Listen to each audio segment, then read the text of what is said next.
mga kuys, ang haba ng burst, ginawan ko pa kasi nilagyan ko pa ng intro eh. So ang gusto ko lang na maiparating sa inyo ay gagawa natin to ng tutorial. So naturo ko na dito mga kuys yung intro. Ang ituturo ko lang talaga dito is yung verse at saka pre-chorus or baka hatiin natin kasi baka mapahaba eh. So isang mabilis, kunyari nagawa na natin yung intro, verse na tayo. Gamit tayo ng F major 7. Ito. Yung F major 7 natin, maglalagay lang tayo ng middle finger or kung ano man ang prefer nyong daliri dito sa 6th string, 1st fret. Yan. Tapos, 2nd string, 1st fret. Tapos, ang iiwasan nyo lang kalabitin ay itong 5th string at saka 4th string. Hindi nyo kakalabitin yan. Ang kakalabitin nyo lang, or yung pinaka, pwede nyo kalabitin, yung ano lang, 6, 3, 2, 1. Ito yon. 6th string, 3rd string, 2nd string, tsaka 1st string. Okay? So, ano yan? F major 7. So, verse yan. Oh, love of my life. Dito sa, ano, pagka nagawa natin yung F major 7, A minor, ano ba to? A minor 11. Ayan. Yung tatlong to, 5th fret, 6th string, 4th string, 3rd string, tapos magbabar tayo dito sa may 3rd fret, 2nd string, tsaka 1st string. So ano to? A minor 11. Okay? Oh, F major 7, love of my life. A minor 11. Tapos i-atras natin tong tatlong to, yung 5th fret, di ba? Nakatalagay itong tatlong to sa 5th fret. I-atras lang natin sa 4th fret.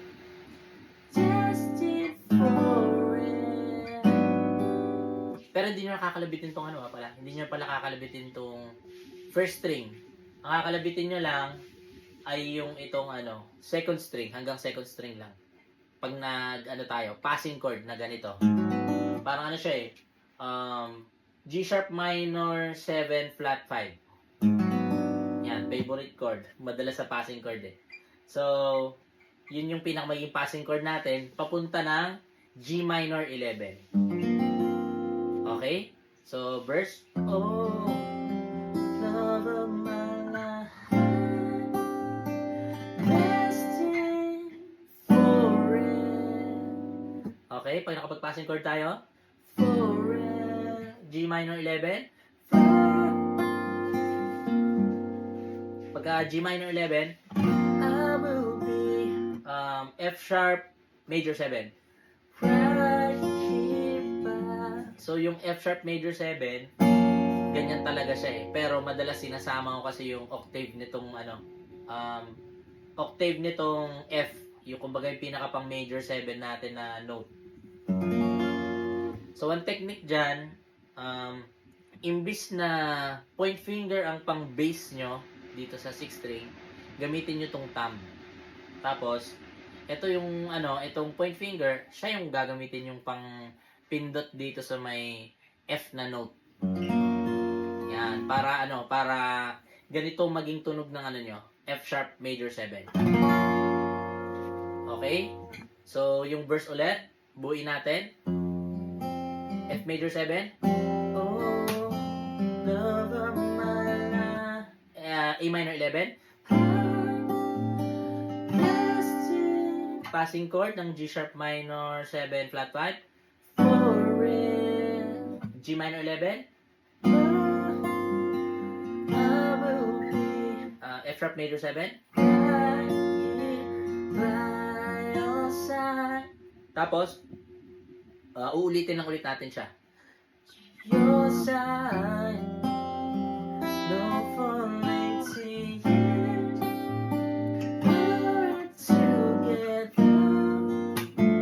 You know that joy you bring to me. Okay, pagdating dito sa may pre-chorus, to me, A minor 7, to me, don't be, okay? Don't be no, A minor 7, di ba? Don't be no other other. Yan, B no other. Ano ba yon? D7 suspended 4. Ganito, ulit. Pre-chorus.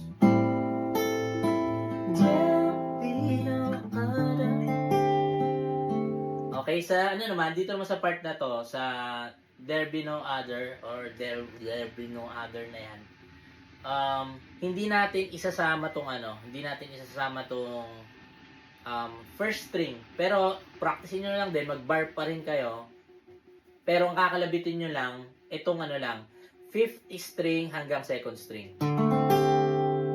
Okay? So, huwag nyo kakalabitin to, kasi off na yung tunog eh. Ayun o. Huwag nyo sasama yung nota na yan. So, bagsak lang dito sa may bagsakan nyo lang tong nakadiin dito sa may D7 suspended 4. Pagka actual, parang ganito siya.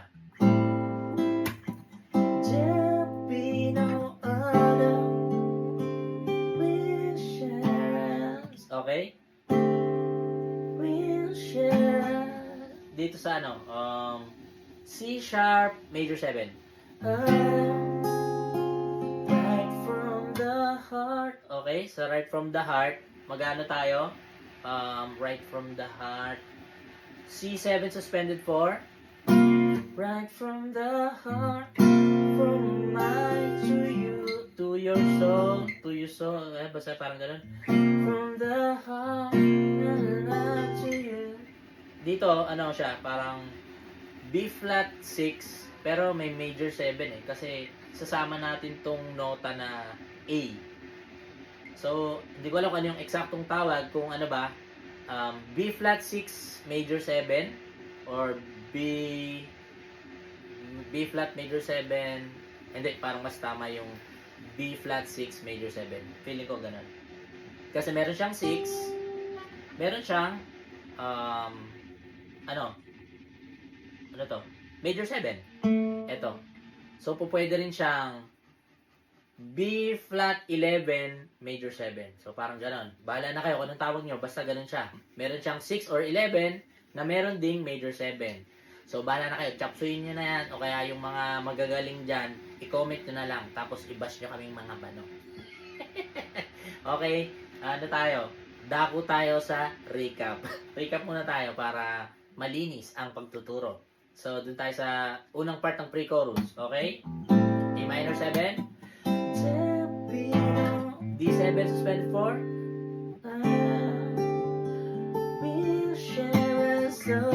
C sharp major 7. Right from the heart. C7 suspended 4. From mine to you. So, yun na yung B flat 6. Major 7. I will give it. Tapos ulit ng A minor 7. To you, girl. Dito naman, sa may pangalawang part ng pre-chorus, eto na, yung parang to you, girl. Magano tayo? The D7 suspended 4 ulit.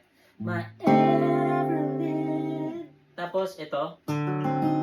Nakalimutan ko ano yung tawag dito eh. Parang ano ba siya? Basta to, tuturo ko na lang muna. Ang tagal ko kasi hindi nag-tutorial eh. Nakalimutan ko yung tawag dito eh. So, parang ano siya eh. Parang ano siya, parang D7. Ano ba siya? D7. Teka, try natin figure out kung anong chord to.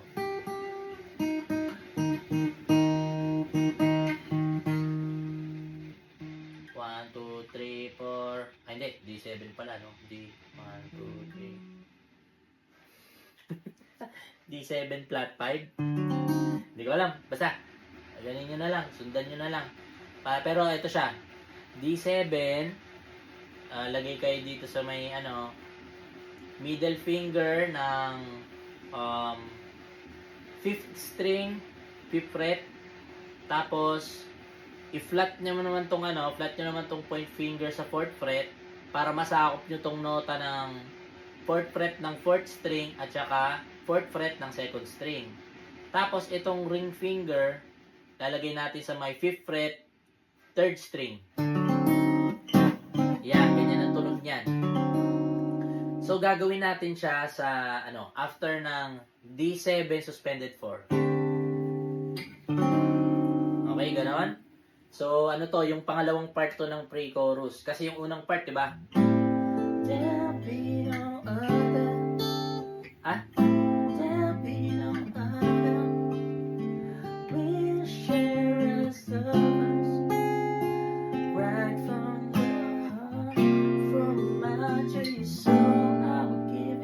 Okay, ito na yung pangalawang part ng pre-chorus. Dito na nagagawin. D7 suspended 4. My little thing that dito sa deram. Then C sharp major 7. More than willing. C7 suspended 4. B flat 6 major 7.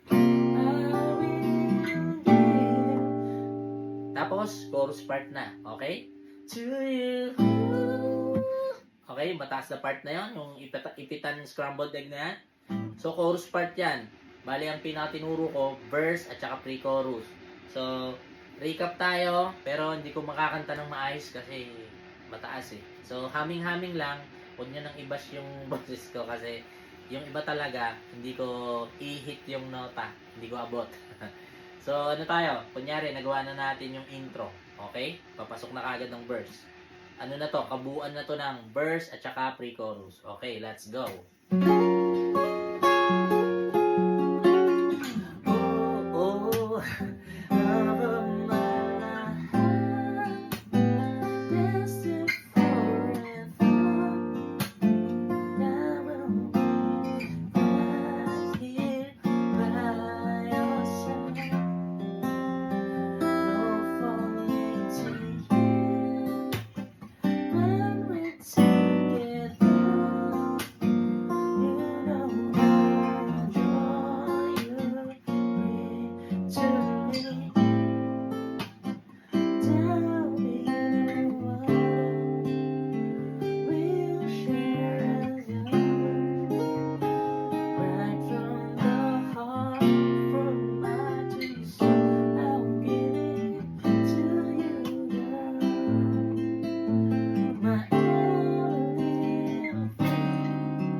Oh, okay, mataas na part na yan. Chorus part na. So, ayun mga kuys, ang verse at saka pre-chorus nitong kantang Love of My Life ng South Border. So, abangan nyo yung chorus part, bridge part. Tapos, paulit-ulit na lang naman na yun eh. So, ginawa ko tong video na to mga kuys kasi marami nagre-request nung full song guitar tutorial nung Love of My Life. Kasi ang naturo ko pa lang talaga is yung intro. Eh, marami nga nagre-request nung nung pinaka-tutorial nito. Pero yun nga, para hindi ganun kahaba, verse, pre-chorus lang. So yun, abangan nyo yung part 2 mga kuys, yung pinaka-chorus part na. So yun, sana may natutunan na tayo sa So yun mga kuys, sana may natutunan tayo ulit dito sa video na to. Ingat tayo palagi. Peace.